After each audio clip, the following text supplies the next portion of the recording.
Hiya! Welcome to Not Learning Anything with Sarah. It's a new series and the first series on my channel where I attempt to force you to learn how to draw with something I definitely don't think I know how to draw. Do I know how to draw? Well, yeah, it's all I do. But do I know how to edit? So I'm hiring an editor to travel along with me with something I barely even think I'll keep up with. So I wanted to give a moment to introduce my editor. His name is Jay Moore, and you can find him here. He's not going to be doing all the editing, though. It'll probably most of it. So go give him some love. Let's stop me before I start rambling. So let's start.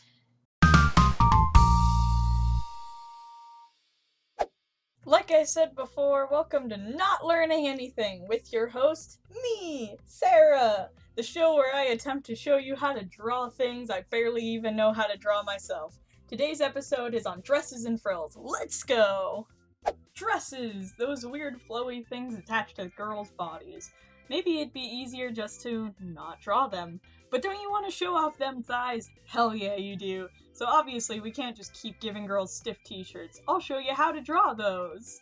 Obviously there are tons and tons and tons of different dresses and we can't go through all of them. But we can start with a small beginner's guide on how to draw any sort of flowing fabric. When drawing fabric, there's always something grabbing onto it and causing that flow and distinct shape. In this case, it would be the strap on this dress. When there's stress on the fabric, it needs to be shown.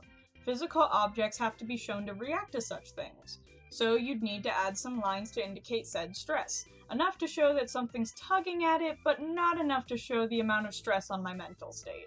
Now that stress needs to be leading to something. If we were to just draw the dress like a curved line, that obviously doesn't look right. Everything reacts to everything, so the end of the dress needs to react to the fabric being folded and tugged. So we need to create the distinct shape for the folds created by the flow in the dress. This can be done as easily as drawing lines according to what it is in the front and what it is in the back. This looks rather stiff, doesn't it? Just as stiff as my... Wait, I can't say that on YouTube. Anyways, let's fix that stiffness. So obviously, these are just straight lines. So how about we redraw them, but with curved lines?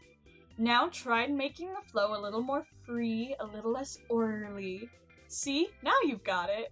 Now let's apply that to the dress we're working on. We want it to react to the folds and the stress we've already applied. So try to imagine where things would be in the front and where they would be in the back. Just try to flow your drawing accordingly. Don't be afraid to be quick. Trying to be precise can sometimes lead to stiff artwork or movements.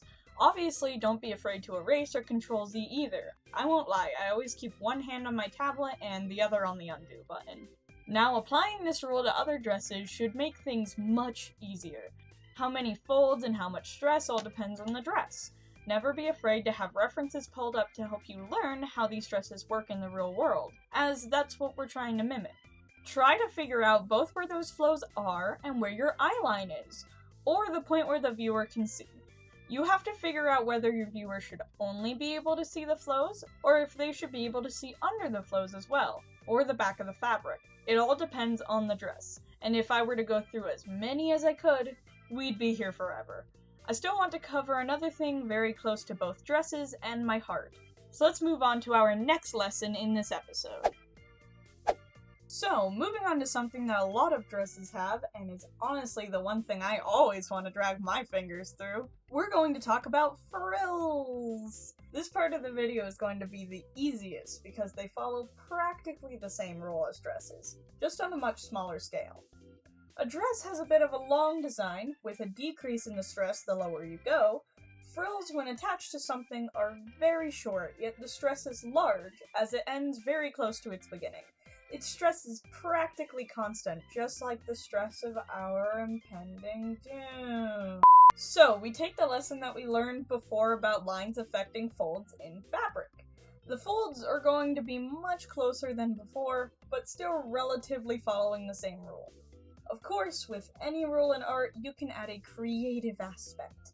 You don't need to follow the rules exactly, and you shouldn't. As mentioned before, things will become stiff, so let your hands draw freely. Hell, when I really start messing around, my lines look random at best. Now, obviously, you can't just wear frills. I mean, unless you have a lot of frills, or you just want to cover the important stuff. Most people like their frills on things, and 9 out of 10 times, they'd be on dresses. Most notably, it's probably on the bottom. When trying to put them on the bottom of the dress, you may realize that it looks a lot harder than before. While trying to create folds on the dress, you're also trying to have your frills follow the folds of the dress while also trying to create folds in the frills. Really screwing with your mind, isn't it? Well, don't worry, it's not as threatening and scary as it seems. It does take practice, but it's not too hard to start out with. At first, just start with simple frills.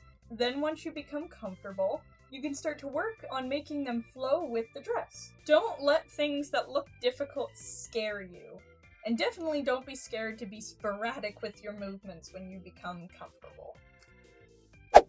So, did you learn anything? No? Well, too bad, I'm still gonna make more of these. Thanks for joining me on Not Learning Anything. I hope to see you back here to learn even more of nothing.